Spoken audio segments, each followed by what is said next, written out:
Ini merupakan hari pertama di mana pelaksanaan makan bergizi gratis dilakukan di 190 titik di 26 provinsi. Lebih lengkapnya kita akan tanyakan kepada tenaga ahli Kantor Komunikasi Kepresidenan atau PCO. Sudah ada Pak Hamdan Hamidan. Selamat pagi Pak Hamdan.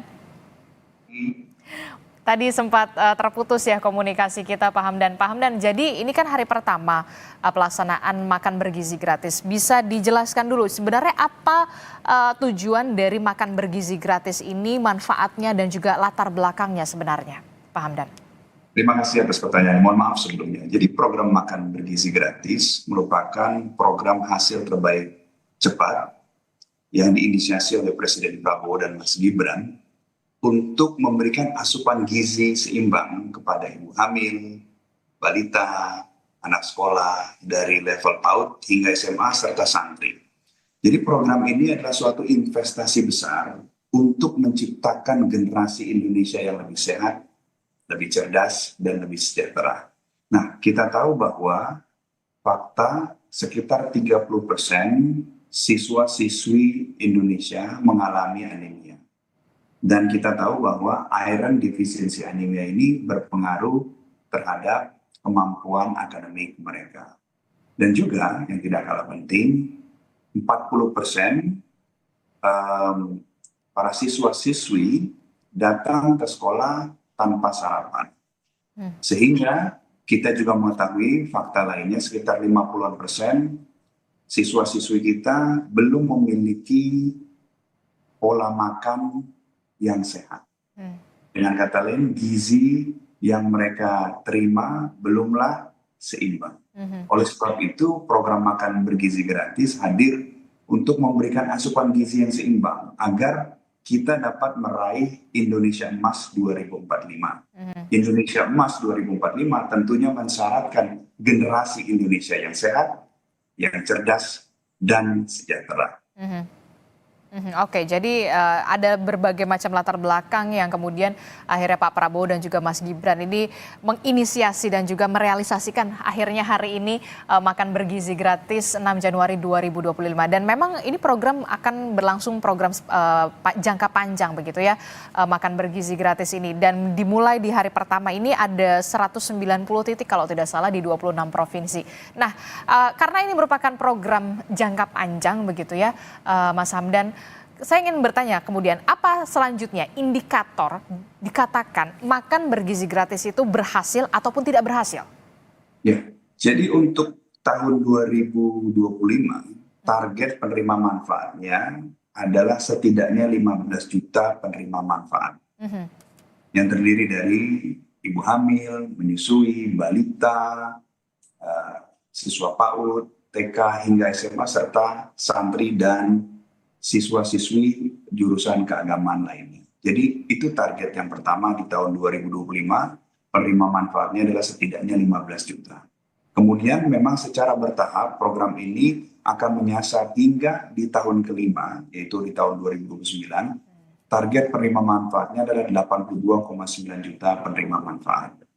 Itu yang pertama. Lalu yang kedua, bahwa program ini dirancang juga untuk meningkatkan partisipasi sekolah dan pesantren sebesar 10% dan mendorong peningkatan kehadiran siswa 4 hingga 7 hari dalam seminggu.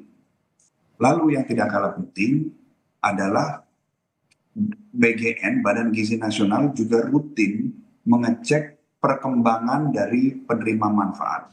Jadi misalnya target dari penerima peningkatan pertumbuhan berat badan misalnya itu sekitar 0,37 kg per tahun, dan tinggi peningkatan sebesar 0,54 cm per tahun dibandingkan rata-rata sebelum diadakannya program MBG ini. Jadi matriks keberhasilannya cukup jelas. Oke, untuk keberhasilannya cukup jelas begitu ya, untuk apalagi ini program jangka panjang sampai 2029. Kita tahu juga program makan bergizi gratis ini anggarannya juga cukup fantastis begitu ya Mas Hamdan. Nah, bentuk pengawasannya seperti apa nantinya untuk makan bergizi gratis ini?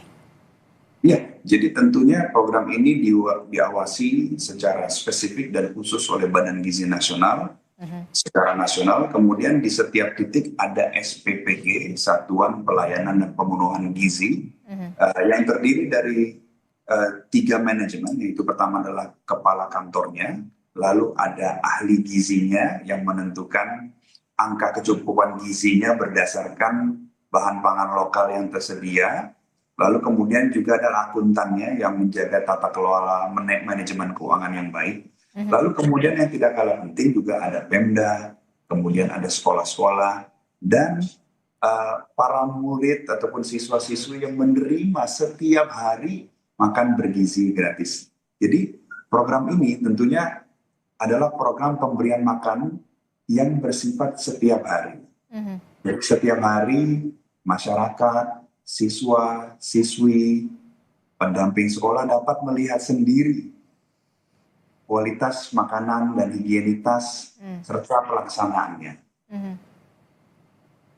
Oke, jadi memang pengawasannya mulai dari pengolahan, pembelian bahan bakunya dulu, kemudian pengolahan sampai ke pendistribusiannya juga harus diawasi begitu ya. Jangan sampai kemudian kita lihat jangan sampai terlalu lama lah ya kalau misalkan dari mulai dapur makan bergizi gratisnya ke sekolahnya begitu. Kalau tidak salah ya perlu waktu hanya sampai 2 jam cukup begitu ya kalau untuk proses pendistribusiannya. Nah, bagaimana Anda bisa memastikan dan juga pemerintah pusat bisa memastikan proses pendistribusian ini sampai kepada sekolah ini, kepada anak-anak kualitasnya masih bagus? Karena kalau kita lihat di daerah-daerah terpencil ini kan harus butuh konsentrasi yang lebih begitu ya? Ya, jadi di setiap SPPG atau yang lazim disebut sebagai dapur MBG, rata-rata melayani sekitar 3.000 hingga 4.000 penerima manfaat. Dan rata-rata memang radiusnya itu dirancang sedemikian rupa agar dekat, sehingga waktu tempuh dari pengiriman dari SPPG ke sekolah ataupun posyandu itu bisa berlangsung dengan cepat, sehingga kualitas makanan yang diterima oleh penerima manfaat ini dalam keadaan baik. Hari ini kebetulan saya meninjau langsung, Mbak, proses bergulirnya atau dimulainya MBG di SD Kedung Badak 1 di daerah Bogor. Dan itu jaraknya itu sekitar kurang dari 1 kilometer. Jadi ketika para siswa menerima makanan, itu makanannya masih hangat, dan sehingga saya melihat dengan mata kepala sendiri betapa bahagianya para siswa-siswi menerima makanan yang berkualitas baik. Bahkan sebagian mengatakan kepada saya adalah ini makanan yang terbaik yang mereka terima dalam 1 hari. Jadi ini menunjukkan bahwa memang bagaimana proses penyiapan, proses pemasakan, dan proses delivery-nya telah dilakukan dengan sebaik-baik mungkin agar memastikan para siswa-siswi, terutama yang menerima manfaat dari program ini, betul-betul bisa menikmati. Banyak dari mereka yang punya preferensi menu-menu khusus yang mereka sukai, dan itu menjadi masukan bagi SPPG setempat agar bisa menyesuaikan dengan preferensi lokal. Kalau ini kan di tahap awal, kalau tidak salah ada 190 titik ya, berarti ada berapa sekolah yang kemudian menerima makan bergizi gratis hari ini, dan apakah nanti akan terus meningkat secara bertahap untuk penerima dari makan bergizi gratis? Nanti skemanya akan seperti apa, Mas Hamdan? Jadi dari 190 titik, dan biasanya itu SPPG itu melayani 3.000 hingga 4.000 penerima manfaat. Dan angka ini akan bertambah setiap harinya, karena cakupannya pun akan bertambah setiap harinya. Target penerima manfaat di akhir tahun 2025 adalah 15 juta penerima manfaat. Ini adalah suatu upaya besar. Maka Presiden Prabowo tidak sekedar menyebut program MBG sebagai program, tapi investasi besar masa depan bagi cerahnya Indonesia ke depan. Oke, ini jadi salah satu investasi yang kemudian diinisiasi oleh pemerintahan Prabowo Gibran untuk bisa menciptakan Indonesia Emas di 2045. Ini kalau kita tadi kan sorotannya hari ini adalah soal makan bergizi gratis yang dilakukan kepada anak-anak, kepada pelajar begitu ya dari SD, SMP sampai SMA. Lalu bagaimana soal makan bergizi gratis yang akan dilakukan atau diberikan kepada ibu hamil atau ibu menyusui? Balita akan seperti apa nanti mekanismenya, jangan dijawab dulu Pak Hamdan, tetaplah bersama kami dalam Breaking News Kompas TV, kami akan segera kembali usai jeda.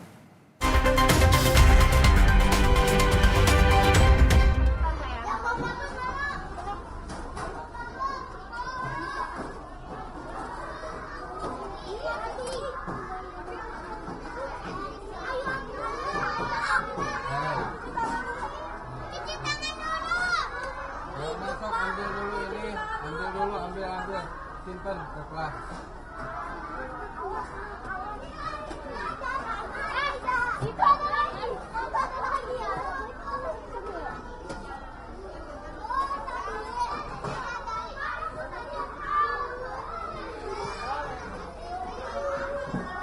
Ambil di dalam.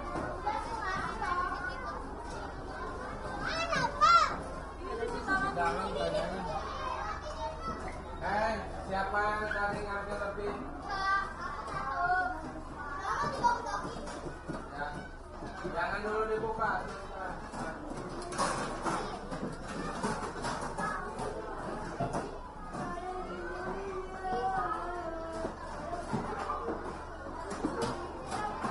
Pegang dulu, jangan dulu.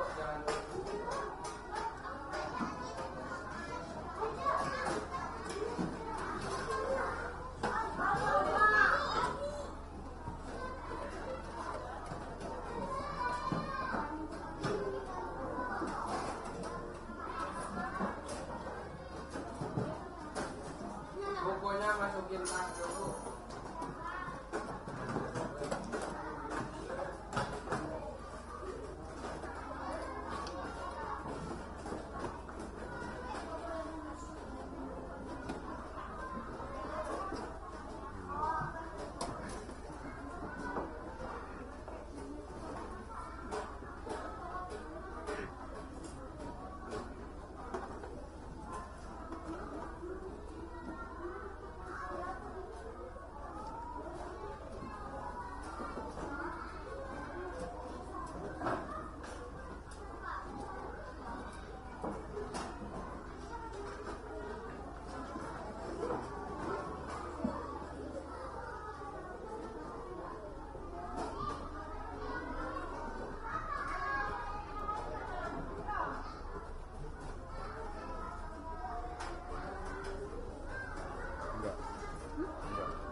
Oke, SMP PGRI kan.